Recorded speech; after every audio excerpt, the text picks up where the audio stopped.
저와 또 저희 가정에 대해서 간략하게나마 좀 소개를 해드리는 것도 우리 형제 자매님들에게 좀 필요하지 않을까라고 생각이 들었습니다. 왜 저희 가정이 또 몽골까지 가게 됐는지, 그리고 또 저희 가정에 또 어떻게 구원 복음이 들어오게 됐는지부터 해서 좀 간략하게 좀 말씀을 드리려고 하는데요. 저는 2006년 9월에 구원을 받았습니다. 이제 구원 받은 날짜는 9월 24일이고요.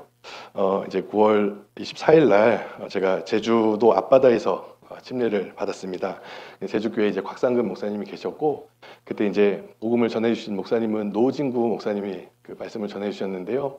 우리 제주교회는 그 관광 집회로 어르신들이 또 이렇게 좋은 그 시기에 관광을 오시면서 그 자녀들에게 속아서 말씀을 듣기도 하고, 또 이제 정말 그 아름다운 대자연을 보면서 마음을 열고 하나님을 받아들이게 되는 좋은 또 집회이기도 한데요. 이제 제가 그 제주교회 그 9월 대집회를 통해서 구원을 받게 됐습니다. 저는 구원 받기 전에 아주 짧게 말씀드리면 장로교회 전도사로 있다가 구원을 받았습니다. 저희 온 가족이 아주 오랜 시간 한국에 있는 큰 교회들, 뭐 순복음 교회부터 해서 많은 장로교회들을 이제 그 전전하면서 저 이제 둘째 이제 제 동생이 이제 어렸을 때부터 좀 몸이 약해서 저희 어머님은 이제 기도의 힘으로 그 동생의 병을 낫게 하고 싶었던 그런 일들이 있었습니다. 그래서 이제 한 목사님에게 이제 안수 기도를 받고 병이 나섰다. 그리고 이제 두 아들을 다 신학교에 보낼 정도로 저희 어머님이 열심히 있으셨거든요. 그래서 이제 제가 그 먼저 그 이제 신학교에 입학을 하게 됐고요. 그 뒤를 이어서 동생도 신학교에 입학을 하게 됐는데 제 동생이 이제 26 젊은 나이로 먼저 죽게 됐습니다. 같이 이렇게 토요일 날 식사하고 있던 중에 이렇게 푹 쓰러졌는데 그날 이렇게 죽게 됐습니다. 그래서 이제 저희 어머님은 그 동생이 병을 낫고 그 모든 그 믿음의 기초가 그 신유라고 그러죠. 병이 낫는데 있었는데 동생이 죽음 이후에 많은 혼란을 겪다가 먼저 구원받은 한 자매님의 이제 가족들을 통해서 저희 어머님에게 복음이 전해지게 됐고, 또 그리고 이제 저희 이제 아내가 이제 둘째를 낳고 산후조리를 그 처가에서 하지 않고 이제 본가에서 했습니다. 근데 그때 마침 어머니가 구원을 받았기 때문에 저희 아내는 어디 도망갈 수 없이 그 산후조리를 받으면서 전도집회 말씀을 듣고 이제 구원을 받게 됐습니다. 그래서 구원 받자마자 바로 이제 서울중앙교회 연결돼서 신앙생활을 했고요. 그 모든 그 진행되는 과정을 저는 모르고 있었습니다.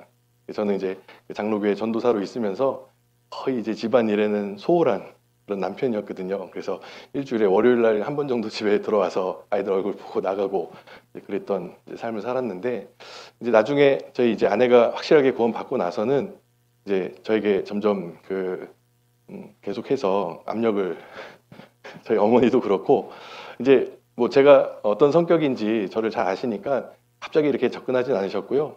조금씩 건드렸습니다. 구원을 받았냐? 거듭났냐? 어떻게 거듭났냐? 뭐 그런 식으로 이제 저에게 그 진리에 대한 질문들을 이제 하기 시작하셨는데, 이제 저에게 거듭났냐라는 그 질문을 던졌을 때 저는 이제 대답을 하기가 어려웠던 것 같아요.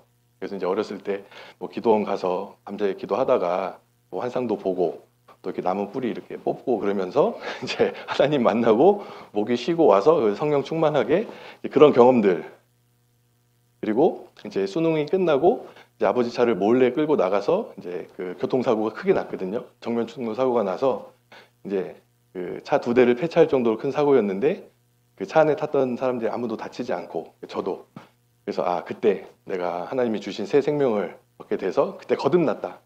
이제 그 사고를 통해서 이제 한번 죽었다가 죽을 뻔했는데 살아났다는 것을 제 신앙의 가장 큰 경험으로 생각하고 있었습니다. 근데 그게 거듭난 게 아니다. 저희 어머님이 갑자기 이제 그런 질문하니까 저도 당황을 했고, 또 어머님 언제 어떻게 거듭났냐? 뭐 이런 질문들은 그 같이 뭐 30년, 40년 같이 이렇게 교회를 다녔어도 그 서로 이렇게 한 번도 질문해 본 적 없었는데 그런 질문을 이제 저에게 이제 하고 나서 저도 이제 알아봤죠. 도대체 어머니가 또 어떤 상황인가, 또 어디에 빠졌는가. 저희 어머님도 이제 아들을 둘 다 신학교에 보낼 정도면 엄청 열정이 있는 분이셨어요. 제가 어렸을 때부터 제 기억은 항상 저희 어머님이 젊었을 때 그 15인승 그 큰 베스타라는 그 승합차를 몰고 새벽 기도회부터 시작해가지고 차량 운행을 하고 또 이제 가는 곳곳마다 전도지를 들고 전도하시던 그런 분이셨는데 또 이제 뭔가 이렇게 무슨 뭐 전도 방법 아니면 뭐 이런 뭐에 빠졌다라고 생각했는데 나중에 자세히 알고 보니까 그 인덕원에 있는 서울중앙교회 그 이현 목사님 교회 가게 됐다. 제가 이제 신학생이었고 이제 대학원생이었기 때문에 이제 그 정보가 많죠. 또 이제 마침 저희 이제 신학교에 오고 있는 그 외부 강사들 중에 그 현대종교라는 그 뭐 이단 사이브 연구하는 그 단체에 이렇게 그 사람도 오고 있었고 제가 저희 부모님이 이상한 데 빠진 것 같다. 근데 그 사람을 제가 만났어요. 근데 오히려 그분이 저에게 이런 얘기를 하는 겁니다. 그래요? 그럼 어머님이 지금 가고 있는 그 단체의 좀 내용들, 그 상황들을 저한테 알려달라고. 근데 그러면서 제 생각으로는 아, 이분들도 우리 교회에 대해서 잘 모르는구나. 모르면서도 그냥 뭐 누가 뭐 그렇다더라라는 그런 이야기들만 듣고 저도 그랬으니까요. 아무튼 그런 상황 속에서 이제 막 도망 다녔습니다. 저희 이제 아내도 제가 아무리 회유해도 이제 나오지 않는 거예요. 정말 우리 교회 안에 확실한 믿음의 뿌리를 내리고 또 이제 확실한 믿음을 가졌기 때문에 아무리 남편이 이야기해도 듣지 않는 겁니다. 근데 이제 두 아이가 있으니까 이제 첫째 이제 사랑이라는 딸이고요. 이제 둘째 믿음이라는 아들인데 이 아이가 이제 한참 말을 막 배우는 손가락 3하고 있는데 3살이라는 뜻이거든요. 이 3살짜리 아이가 이제 그 말문을 이제 여는데 뭐 여러 가지 말을 할 수 있잖아요. 근데 이 아이의 저에게 이제 처음 제가 들은 말은 아빠 구원 받아요. 아빠 구원 받아요. 이제 처음에 말문을 열면서 제가 속으로 그랬어요. 야, 지독하다. 이 교회는 이 3살짜리 아이까지 이렇게 세뇌를 시켜서 그 사람을 이렇게 힘들게 하는지 아무튼 그런 오해를 했었고 저는 정말 우리 교회랑은 전혀 상관없이 상관없다라고 저는 생각했었는데요. 이제 결국에는 이제 제가 두 손을 들고 이제 말씀을 들을 수밖에 없는 이제 상황들이 생기게 됐습니다. 그거까지 다 얘기하면 오늘 밤을 새야 되니까 아무튼 제가 반대하던 사람이 어떤 하나님 기회를 주셔서 말씀으로 인도하는 과정은 정말 너무나 놀랍다라고 생각이 듭니다. 사람의 지혜나 사람의 방법이 아니라 하나님이 준비하신 것들이 있다라고 생각이 들어요. 저도 뭐 제가 기억나는 것은 이제 저희 어머님이 저를 건드리면 집에 큰 싸움이 나니까 항상 그 화장실에 그 소책자를 항상 잔뜩 놔두시면 제가 이제 그때는 이제 핸드폰 이제 스마트폰이 없었을 때니까 이렇게 앉으면 뭔가 이렇게 보는 그런 습관이 있어서 이제 손을 이제 내밀면 바로 이제 우리 교회 소책자들이 있잖아요. 그래서 이제 차미우 씨라는 그 소책자를 보다가 그 선한 사마리아인이 누구냐? 예수님이다.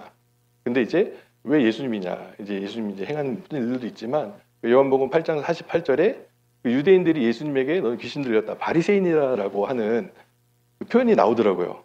그래서 딱 보고 정말 성경 말씀에 요한복음 8장 48절에 그 말씀이 있는지 끊고 나와서 성경을 펴서 제 성경을 펴서 봤는데 진짜 그 구절이 있는 거예요. 제가 이제 우리 교회에 대해서 이현 목사님에 대해서 들을 때 막 비유적으로 이야기하고 풍류적인 해석을 하고 뭐 이렇게 성경과 맞지 않는 어떤 교리를 세운다 그랬는데 정작 제가 이렇게 소책자를 통해서 보게 된 거는 정말 어떻게 이 성경에 있는 내용들을 성경으로 잘 풀을 수 있냐 그리고 그걸 설명할 수 있냐라는 것을 저도 이제 신학을 공부하고 있었고 성경에 관심이 많았던 그 신학생이었기 때문에 연구하는 입장으로 이렇게 보니까 우리 교회에서 가르치고 있는 내용들이 어디 이게 없는 것들을 만들어낸 것도 아니고 어떤 막 이상한 비유를 해서 말한 것도 아니고 실제로 그 대상과 그 비유가 정확하게 맞는 것들을 이렇게 보면서 너무 놀라게 됐습니다. 그래서 예. 지금 구원 간증을 너무 오랜만에 해가지고 어떻게 될지도 지금 아무튼 그래서 이제 말씀을 듣게 되는 과정들이 있었고요. 결국에는 이제 제주도라는 먼 곳까지 가서 아무도 모르는 곳에 저를 모르고 저도 모르고 이제 그 제주도까지 가서 이제 말씀을 듣게 됐는데요. 정말 하나님께서는 그 말씀을 통해서 제 마음속에 깊이 성경의 진리들을 깨닫게 해주셨습니다. 뭐 이렇게 성경의 그 사실들, 뭐 증거들 이런 것들은 이제 뭐 너무나 당연하다라고 생각했지만 그 주의 말씀을 들을 때 제가 정말 오늘 죽으면 지옥에 갈 수밖에 없다라는 정말 그 두려운 그 마음을 그 성경 앞에서 말씀 앞에서 처음 깨닫게 됐습니다. 그렇게 오랜 시간 30년이라는 시간을 교회에 다녔지만 왜 구원을 못 받았을까? 딱 이유는 하나더라고요. 제가 정말 지옥에 갈 만큼 하나님 앞에 큰 죄인이라는 걸 깨닫지 못했기 때문이라는 것을 알게 됐습니다. 그래도 이제 자존심이 있으니까 겉으로는 아무렇지도 이제 않은 척하고 있었는데 정말 그때 너무 두려웠던 것 같아요. 제주 교회에서 주의 말씀을 듣던 그날 밤은 절대 잊을 수가 없을 것 같습니다. 그리고 그 다음날 이제 복음 말씀을 들으면서 히브리서 9장 12절의 영원한 속죄를 예수님께서 자기의 피로 이루셨다라는 그 말씀을 정말 처음 교회 다닌 30년 만에 처음으로 그 구절을 찾아서 제가 보았고, 그리고 그 말씀을 깨닫고 제가 영원히 용서돼서 다시는 정말 이 심판받을 두려움까지도 정말 그 믿음으로 완전히 해결했다라는 것을 처음 깨닫게 됐습니다. 또 그리고 이제 그 복음 말씀을 듣고 이제 구원 받은 사람 이제 손 들어보라고 하잖아요. 근데 이제 그 전에 그런 또 일이 있었습니다. 이제 시와교회에 처음 이제 자립해서 그 김연 목사님이 이제 복음 말씀을 전해 주실 때 저도 그때 손을 들었었거든요. 근데 이제 그때는 이랬습니다.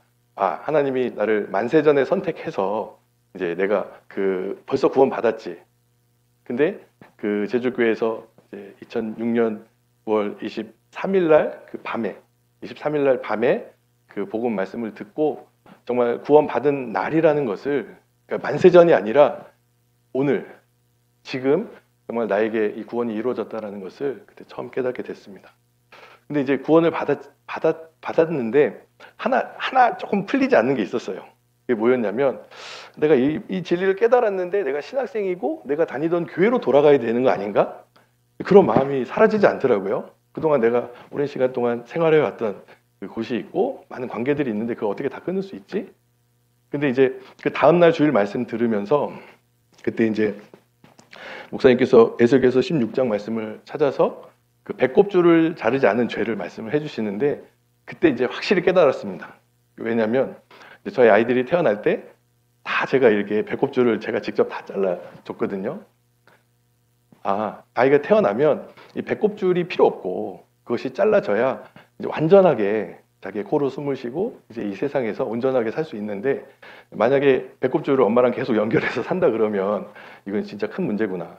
제가 구원 받으면서 아, 이 세상의 모든 관계들, 제가 그동안 평생 그 몸을 담았던 모든 것 단체 교회에서 잘라지지 않으면 내 신앙이, 그러니까 내가 확실하게 주님 앞에서 온전한 삶을 살 수 없겠다라는 것을 또 깨닫게 됐습니다. 거기까지 정말 너무나 감사하게도 하나님이 깨닫게 해주신 것 같습니다. 그리고 이제 그 침례를 이제 받으라고 하시더라고요.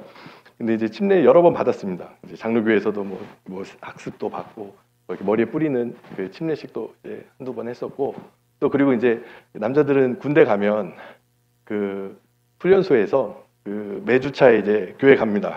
그리고 이제 뭐 5주차 정도 되면 그 침례 받으라고 이제 그 일반 교회에서 하거든요. 그럼 이제 매주 이렇게 가면 초코파이 하나씩 주는데 침례 받으면 초코파이 2개.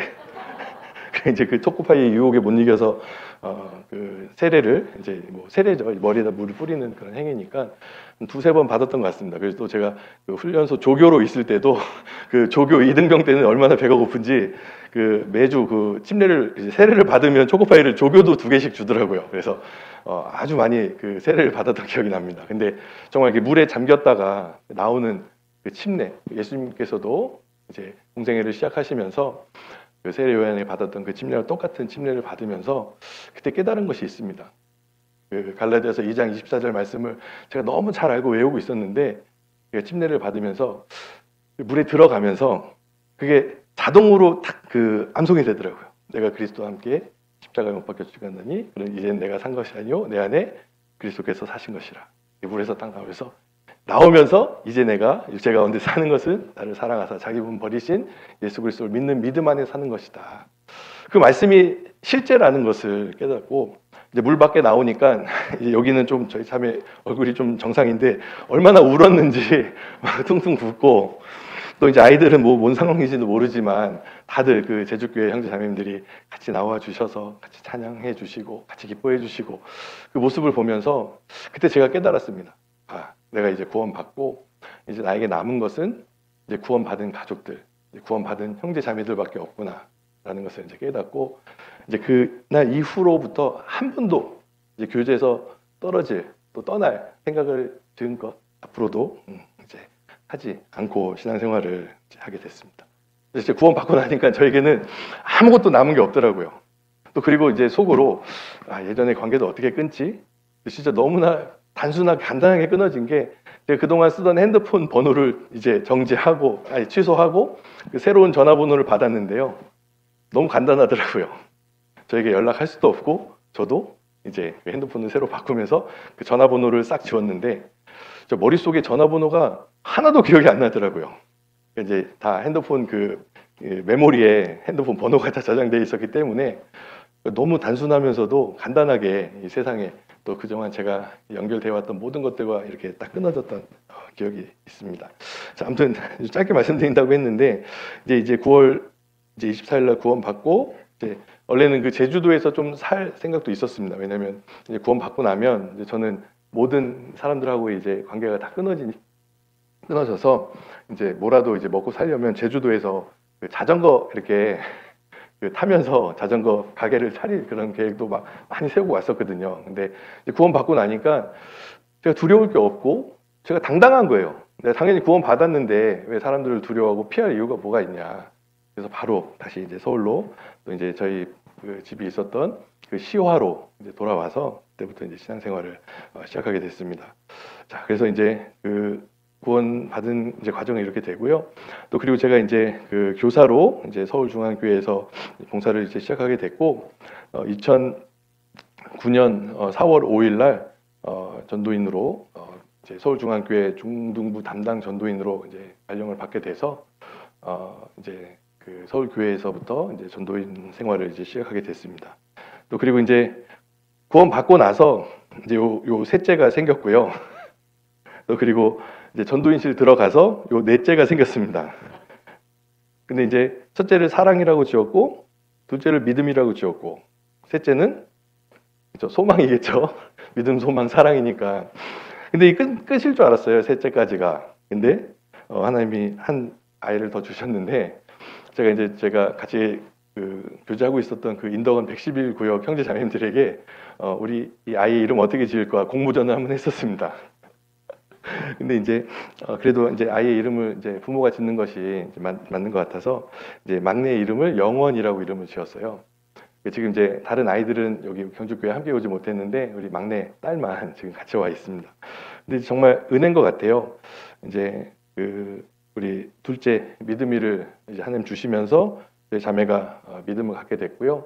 또 가족이 구원을 받고 남편이 구원 받으면서 하나님이 진짜 참 소망을 주셔가지고 정말 우리 영원토록 변하지 않는 주님의 사랑 안에 우리 온 가족이 거하게 된 것 같습니다. 아무튼 저희 가족은 이렇게 4명이고요. 이렇게 쭈루루. 근데 이제 저희는 너무 이뻤는데 그 서울교회 이제 뭐 장로님들이나 그 전도인들 보면 다 이런 분들이 있었어요. 그러니 그 당시에는 이제 대부분 이제 하나, 또 특히 서울교회는 더 그런 게 있었던 것 같습니다. 이렇게 주님 금방 오시니까 우리 더 열심히 전도하고 봉사해야 되니까. 근데 이제 아이가 넷이나 되니까 다들 이제 걱정하시는 거예요. 이거 어떻게 키울까? 이제 뭐 저는 생각이 없었습니다. 그냥 하나님이 주셨으니까 하나님이 키워주실 거라는 믿음을 가지고 있었는데요. 이제 이 아이들이 정말 무럭무럭 그 믿음 안에서 또 잘 자랐습니다. 이제 그러던 중에 제가 2012년 2월에 그 서울중앙교회에서 이제 천안교회로 발령을 받게 됐습니다. 그 천안교회는 이제 몽골 선교를 전체를 담당하고 있는 교회라서 매년 7월에 그 한몽 청년 수련회를 이렇게 천안교회에서 준비해서 가게 됐는데요. 그 전에 부임했던 전도인들 다 이렇게 한 번씩 다녀오셨고 새로 부임한 저에게 그 한몽 청년 수련회를 참석할 수 있는 기회를 주셨는데 그때 이제 그 몽골에 이제 처음 들어오게 됐죠. 이제 그때는 7월 이제 11일부터 이렇게 그 몽골의 나담이라는 가장 그 몽골의 좋은 그 명절, 이제 한국의 추석과 같은 그런 시간인데, 근데 몽골에 있는 전국의 청년들이 함께 모여서 전도 집회를 하고 또 이제 전도 집회 끝나자마자 바로 구원받고 또 이제 신앙생활을 잘할 수 있도록 생활 집회를 이제 하게 됩니다. 그때 이제 제가 몽골에 있는 청년들을 보면서 정말 이제 마치 하늘의 그 별과 같은 그런 청년들이 정말 이 몽골 땅에 있다라는 것을 이제 보게 됐습니다. 정말 이제 그 몽골에 갔을 때 정말 이런 사진들은 그냥 너무나 이렇게 그 눈으로 이렇게 보면 더 이렇게 아름답게 보이는데요. 정말 이 하늘에 있는 별들이 정말 이 땅에 가득 이렇게 채워진 것처럼 그 몽골의 청년들이 이렇게 저는 그렇게 보였는데 이제 저희 자매도 몽골에 대해서 전혀 알지 못했고 이제 또 새로 이제 부임해서 온 지 이제 3달밖에 안 된 전도인인데 그 몽골에 오자마자 그 마음을 뺏기고 또 그때 마침 그 한 선교사님이 건강의 문제로 다시 한국으로 복귀해야 될 또 상황이 있었는데요. 그때 이제 그 저희 자매에게 전화를 했습니다. 자, 우리 몽골에 살자. 전화를 했거든요. 그러니까 저희 자매는 몽골에 대해서 전혀 알지도 못하고 또 이제 어디에 있는지도 모르고 또 그리고 제가 이제 여름에 저도 갔기 때문에 그 몽골에 겨울이 있다는 걸 이제 모르고 간 상태였거든요. 7월 달에 갔으니까.